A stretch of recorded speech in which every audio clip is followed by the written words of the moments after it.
like to, how does the mureed describe the Shaykh to them? Because from a mureed standpoint, the Shaykh has a special place and... How many Christians really believe all that literally? Not even the priests, they believe that so much now. Huh? And if they do, they feel really embarrassed to concentrate on the miracles. You understand?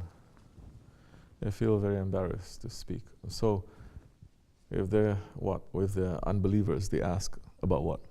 Well, like they ask about, let's say, ask about you, let's say who the Shaykh is. Yeah. How do you describe who the Shaykh is? Because from a mureed standpoint, you know, the Shaykh has a very revered... Say the Shaykh is a guide. The Shaykh is the one who is representing the Prophet. For us, the Prophet ﷺ is a guide that covers everything. You understand? Because the miracles is also to guide. The mercy is to guide. The punishment is to guide. At the end of the day, the guidance is leading to a good place. There's no such thing in Islam as just punishment because of punishment, just like that. That's happening only in the Akhir Zaman. Punishment because of punishment. The punishment is to clean us and to make us to understand, come to our senses. The punishment is, in reality, the punishment is like that drug addict who's going into what? Cold turkey. What he wants is taken away from him. You understand? And it's showing the kind of evil that he himself is doing. He's not realizing it, but is showing that, making him to feel that. So it is not coming from Allah, it is coming from us. This is what Islam is saying, this is what Tariqat is saying. There is no fire in hell. We bring our own fire to hell. This is something that we have to understand very properly, especially when we're talking to people who are not coming from the Muslim tradition. It's very difficult for them because so our understanding of evil is different. Their understanding of evil is also different. They say, oh, the devil is like astaghfirullah. They're putting like the devil almost like a partner, but a bad partner to Allah. A challenge to Allah. The enemy of God. You understand? Allah is good, He is evil, representing. No, it's not. In Islam, a shaitan is just one. And he is a servant of Allah. He is a bad servant of Allah. Allah subhanahu wa ta'ala, He can be challenged in any way? No. Understand? So idea of shaitan is completely different. They're still mixed up with duality. As Maulana Rumi is saying, move away from Trinity, move away from duality, come to Ahad. So which means what? Their idea of Allah is also very, very different from our idea of Allah. Yes, the Creator, yes. But, very different.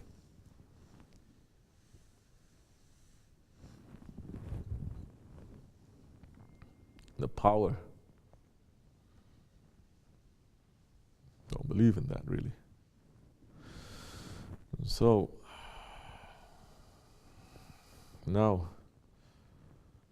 idea of evil is different, idea of God is different. Idea of punishment is different, idea of hell is different.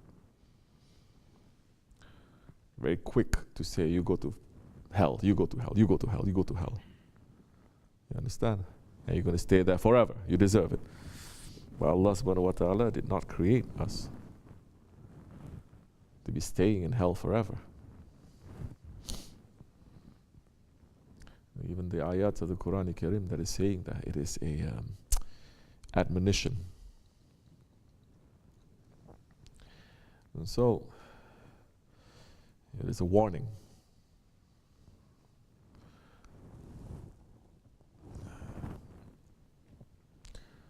So now their idea of what a prophet is, the idea of what a saint is. Even those ones who believe in saints, how are we going to explain to them how saints are in Islam? Say, oh, so the Pope don't declare you a saint? Like, where is the Muslim Pope now? Because for them, there has to have a Pope. They have to have cardinals. They have to have this, they have to do that, and then they're going to select. Oh, this one. They put in the report and everything, and then they have to see, they have to do this, they have to do that. Just like how we say, the selection process of so many things in the dunya, correct? You have to select the candidates, you have to submit the candidates, you have a committee to overlook everything, and that. How are we going to explain to them is completely different. It's not like that in Islam.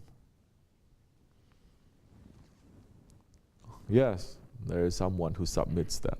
Yes, but it is not a body of people that you're going to see with these eyes.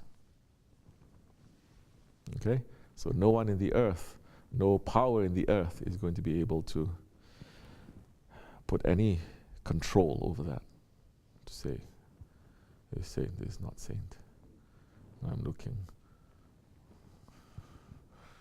So many of these saints. What happened? So many of these saints, they are white people. What happened to the non-white people? Okay, you have 1, 2, 3 over here, but what happened to them?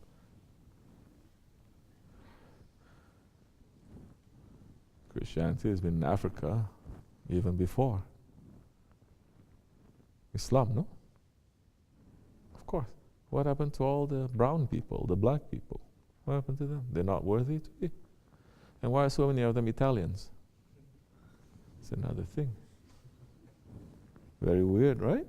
What are you thinking? Reach all the way to Asia. What happened to Chinese saints? They reached all the way to Central Asia, was Nestorian. Oh, now we're going to politics. Well, we don't recognize this. We are this. We are the. Politics gets into it. But Islam is no. So it's very different. So there's some ways that you need to be able to talk to them properly and say that this is different. So what is, your Shaykh is a guide. He's representing the Prophet, but he's a guide. And he's different from, say, a scholar, someone who goes and studies. He has to be trained by his master. His master is trained, and he goes back. There is a lineage, clear lineage like that. And it must not be controlled by anyone in this world, not by any government, not by any trustee, board of trustees, not by any political or economic power, nothing. So, and that guide, whatever is necessary, will be given to him. It's not necessary now. If it is necessary, karamats will be given to him. But if it is not necessary, it's not going to be given. But like what we said before, what is a bigger karamat? Efendi says, don't you see it's karamat enough? On a Thursday night, on a Friday night, our place is packed with people who just want to sit and to worship. In this state, in this country, people are waking up. So, may Allah keep us always with them, under their feet, inshallah. Fatiha.